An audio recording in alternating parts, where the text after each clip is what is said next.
Thank you, Pia.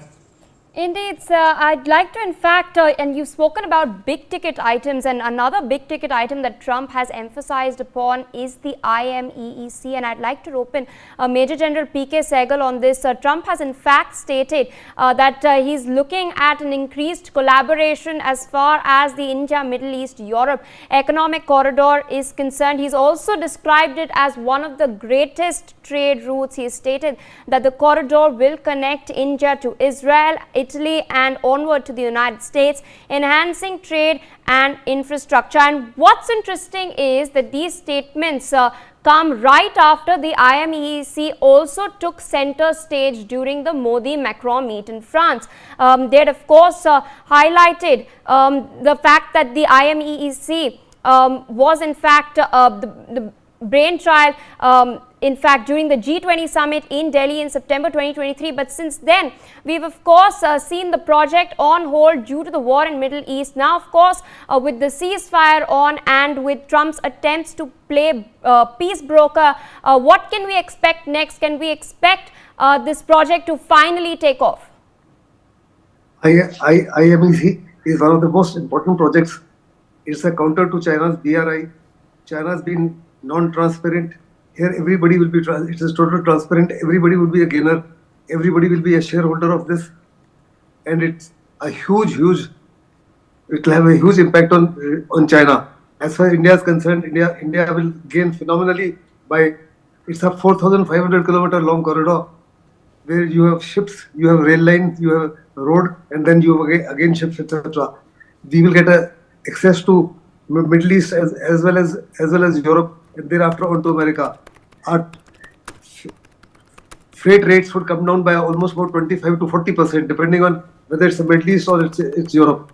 So it's a huge gain for India as far as IMEC is concerned. And without I2, U2, this cannot succeed. France is on board, Saudi Arabia is on board, UAE is on board, Israel is on board. It's very important that the Middle East crisis comes to a halt. If the Middle East crisis explodes, and if Trump administration and Israel join hands and take on Iran, then this IMEC project would be possibly a non-starter for a long time. It is absolutely essential that under no circumstances, I repeat, that the Middle East situation is allowed to once again explode. Hamas has to be taken care of, but under no circumstances should he allow Israel to once again renew warfare. Unfortunately, while Biden had stopped giving that 2,000 bunker buster bombs, once again Trump has given it back to them. And Trump is also telling Israel that if the ceasefire has to be violated, go ahead and violate the ceasefire. It's very unfortunate that what's happening in Gaza, that he wants to take over and convert it into a Rivera. It is something that is never achievable, as nobody, a patriotic person, would ever like to leave his own homeland. And it's been opposed by all the countries in the Middle East. If you see all the monarchies, whether it is who have now established some sort of relations with Israel, less Saudi Arabia, whether it is Saudi Arabia, UAE, Qatar or Jordan, if any of the monarchies go along with it, that monarchy will lose its status, in the sense that the monarch would lose his chair the very next day. Turkey is opposing it. The new Syrian government is opposing it.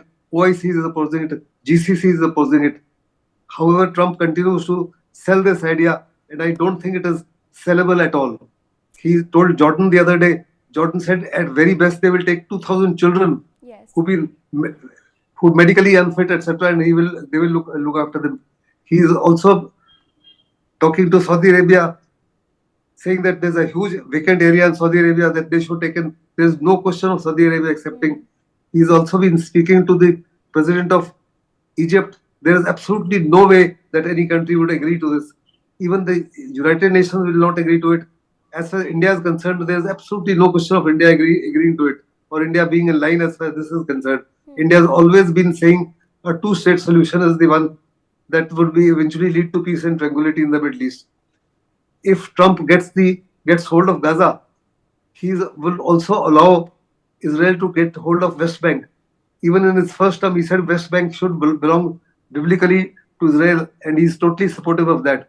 And in other words, Palestinians will be uprooted from both the West Bank as well as Gaza, and that is what Trump has been wanting to do. That is what Israelis have been wanting to do for 80 years.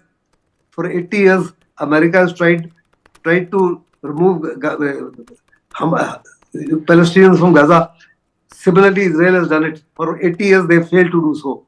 Now, in the 81st year, Trump is trying to do so. I'm very certain there is no way that Trump can succeed this. But that notwithstanding, IMEC is extremely important. And I think IMEC, if there's no further conflict in the Middle East, is bound to succeed. Similarly, India has got a similar interest in Chabahar, because Chabahar gives us connectivity to Afghanistan without going through Pakistan, and also gives us connectivity to Central Asia and Europe through the North-South transport corridor. For India, it's extremely important. While Biden had removed sanctions from Chabahar, Trump has once again brought sanctions on Chabahar. I'm very certain this issue also must have been discussed between Trump and Prime Minister Modi. What actually was the outcome, one does not know as yet. But I'm very certain, keeping India's interest in mind, possibly Trump will go ahead and remove sanctions as far as Chabahar is concerned. Because Chabahar is absolutely of critical relevance as far as India is concerned. Here also, because of our being there in Chabahar, we also can keep an eye on what's happening in Gwadar. Indeed. And to that extent, for India's security, it's exceedingly important. And I'm very certain that President Trump knows that Prime Minister Modi is a diplomat par excellence. He's one of the most experienced leaders today in the world, particularly of democracy. And there's a lot to learn from him. And he's gone on record to say that he's an absolute outstanding negotiator, much better than him. And I'm very certain that he must have negotiated this, but there's no public statement made on that. Over to you, Priya. Indeed, sir, and you've spoken about India, of